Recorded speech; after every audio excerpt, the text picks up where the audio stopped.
So far in 2025, the market's been like a fast car with a nervous driver. Quick moves, always checking the mirrors. Tech stocks, especially anything tied to AI, have led the way. The Fed hit pause on rate hikes, bonds slipped back into view, and retail investors kept showing up. Zoom out and the chart said.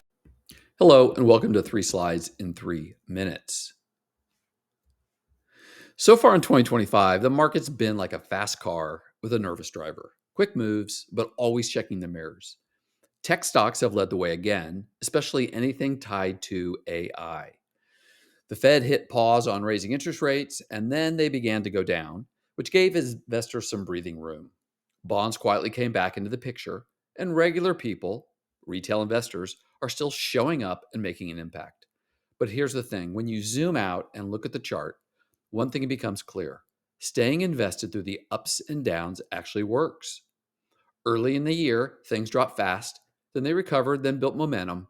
That's how real investing feels. It's not perfect and it's never smooth, but by November, most models were positive and some beat the overall market. The takeaway?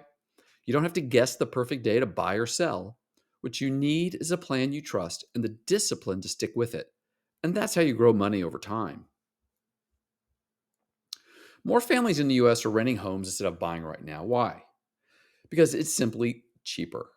A company called Pretium ran the numbers and found that for buying a home to make sense again, mortgage rates would need to drop from about 6.2% to 3.7%. Now, that's quite a shift. Until then, renting is the better deal for a lot of people. Imagine you're comparing two paths.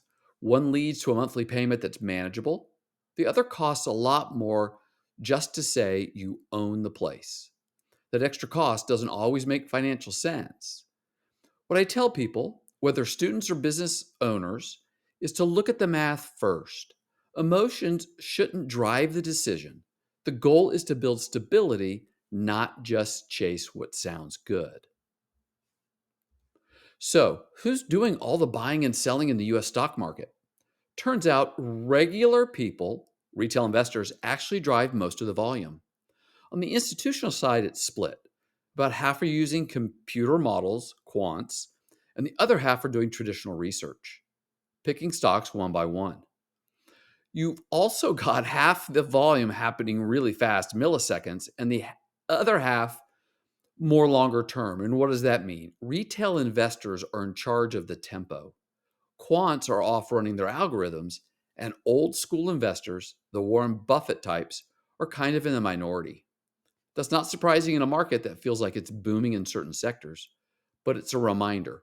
If you're investing right now, know who's in the room with you and don't chase what you don't understand. Thank you. And if you have any questions, please reach out.